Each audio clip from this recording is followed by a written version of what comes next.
Bharatiya Janata party के कार्यकर्ता 7 से 12 अप्रैल के बीच गांव से बस्ती चलो अभियान में भाग लेंगे। इस अभियान के तहत कार्यकर्ता प्रत्येक दिन 8 घंटे तक गांव और बस्तियों में जाकर भाजपा के इतिहास, प्रधानमंत्री नरेंद्र मोदी के नेतृत्व में हुए विकास कार्यों और गरीब कल्याण योजनाओं की जानकारी देंगे। इसी कड़ी में भाजपा प्रदेश अध्यक्ष किरण सिंह देव ने 6 अप्रैल को होने वाले गाँव चलो अभियान को लेकर कहा कि भारतीय जनता पार्टी का ये परंपरागत चलने वाला कार्यक्रम है। हर वर्ष ये कार्यक्रम होता है। भारतीय जनता पार्टी में हमारी प्राथमिक इकाई से लेकर और जो छत्तीसगढ़ में रहने वाले सभी पदाधिकारी हैं, वरिष्ठ नेता हैं, हमारी जनजाति निधि हो चाहे नगरीय निकाय त्रिस्तरीय पंचायत, हमारे पार्षद से लेकर अध्यक्ष तक सभी लोग गांव चलो अभियान हमारा एक महत्वपूर्ण कार्यक्रम है। वहीं उन्होंने कांग्रेस पर निशाना साधते हुए कहा कि कानून व्यवस्था हो चाहे समुचित व्यवस्था करने की दृष्टि से हो, 5 साल कांग्रेस की सरकार थी और जिस तरह से 5 सालों में छत्तीसगढ़ को इन्होंने पूरे दलदल धकेलने में भ्रष्टाचार व्यापक इस्तेमाल पर किया है, कोई योजनाओं का क्रियान्वयन नहीं, उसका परिणाम है कि जनता ने हमको प्रमाण पत्र दे दिया, उनको भी पराजय का प्रमाण पत्र दिया, उनको किसी भी प्रकार का बोलने का हक नहीं बनता, उनके पास कोई काम नहीं है सिवाय रॉन्ग नैरेटिव सेट करने के, जनता के बीच एक भ्रम का वातावरण बनाते हैं। योगेंद्र सिंह बैस की रिपोर्ट।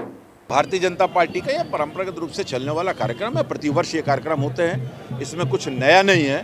भारतीय जनता पार्टी की हमारी प्राथमिक इकाई से लेकर और जो छत्तीसगढ़ में रहने वाले सभी पदाधिकारी हैं, हमारे वरिष्ठ नेता हैं, हमारे जनप्रतिनिधियों, चाहे नगरीय निकाय हो, त्रिस्तरीय पंचायत हो, जनपद है, जिला है, नगर पंचायत के हमारे पार्षद से लेकर अध्यक्ष तक, हमारे महापौर हैं और प्रदेश के पदाधिकारी से लेकर मंडल की इकाई, मोर्चे की इकाई, सभी लोग। और गांव चलो अभियान हमारा एक बहुत ही महत्वपूर्ण कार्यक्रम है। स्थापना दिवस 6 अप्रैल को है भारतीय जनता पार्टी के, उसके अवसर पर ये महत्वपूर्ण आयोजन और हम सब मिलकर संपन्न करा रहे हैं।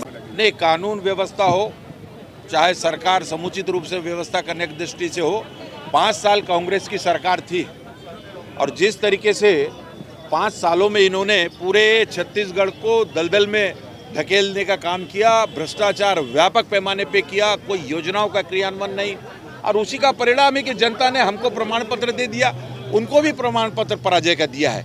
इसलिए उनको बोलने का किसी भी प्रकार का हक नहीं बनता है।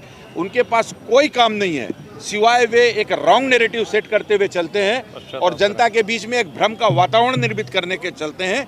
डबल इंजन की सरकार आप देखे होंगे, आदरणीय प्रधानमंत्री जी का आगमन और आदरणीय अमित शाह जी भी आ रहे हैं। लगातार छत्तीसगढ़ के प्रति उनका जो प्रेम है वो विकास की नई सौगातें यहाँ पर छत्तीसगढ़ में दे रहे हैं। निश्चित रूप से उनका अभिनंदन है। कांग्रेस को उनके विषय पर रहने दीजिए। बहुत बहुत धन्यवाद। बहुत बहुत धन्यवाद।